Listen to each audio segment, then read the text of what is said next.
Charring is by far my favorite way to cook green beans. It's a fast and easy one-pan method that delivers such a great flavor you may never go back to steaming again.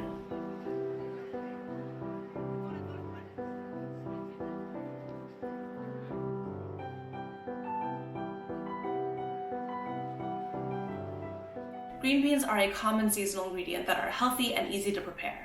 Unfortunately, however, in Western cooking, many people aren't aware of the fact that they have other, more interesting options for cooking their green beans than steaming.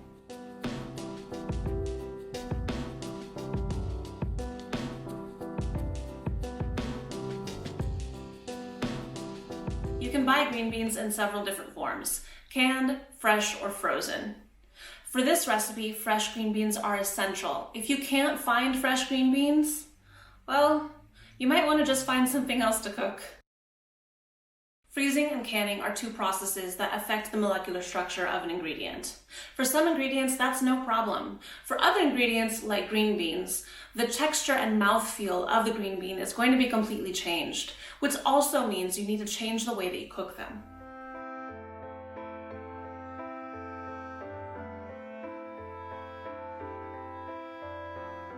When you are shopping for green beans, you may come across something called haricot vert.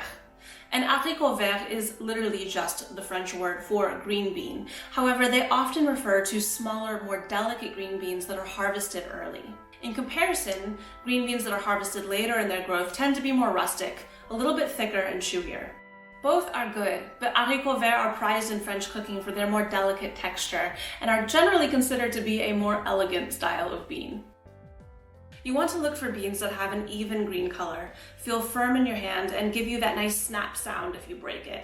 That snapping sound and firm texture indicates that the beans haven't begun to lose their water content, a sign that they are still fresh. You can either snap off the ends one by one, or bunch the beans together and use a knife to chop off the ends.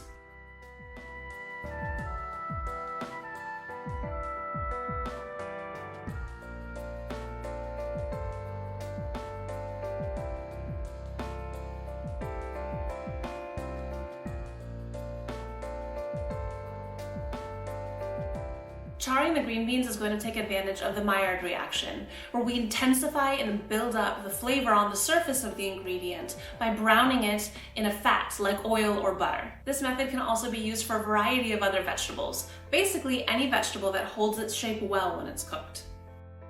For this recipe, we're going to keep things simple. We're going to use water, salt, pepper, and vegetable oil.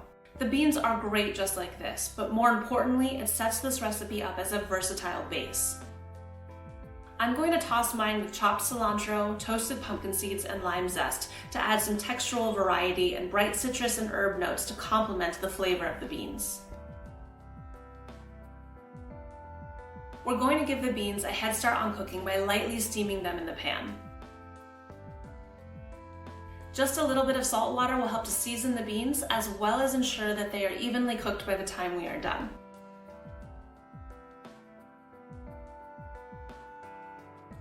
Now that the water has mostly evaporated out, we're going to add in the oil and toss everything to make sure that the beans are covered.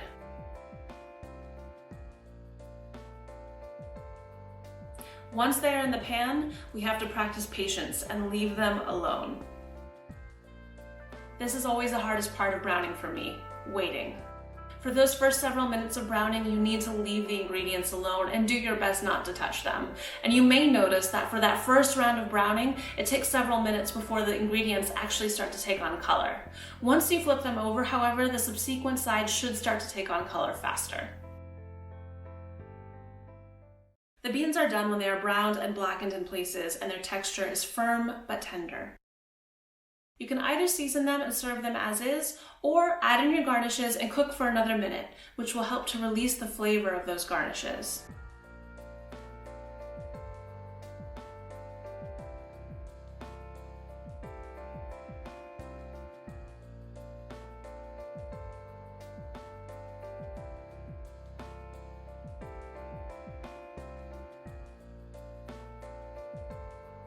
When I'm developing recipes, I rate them off of a few criteria.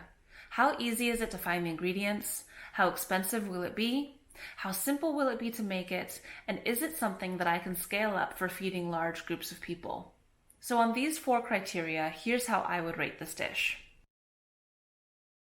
The ingredients aren't unusual. However, if you can't find fresh green beans, you'll want to pivot your plan to another vegetable. This is a simple base recipe with few ingredients. It's a very cost-effective side dish. Charring is a basic method that can be applied to cooking many other types of vegetables. Once you are familiar with this technique, you'll find it can be a very useful addition to your cooking repertoire. I would make this side dish for a small dinner party, but not a large group of people. Properly charring the beans requires not crowding them too much in the pan. If you do, they will steam more than they will brown, which puts a real limitation on the quantity you can make and serve at a time.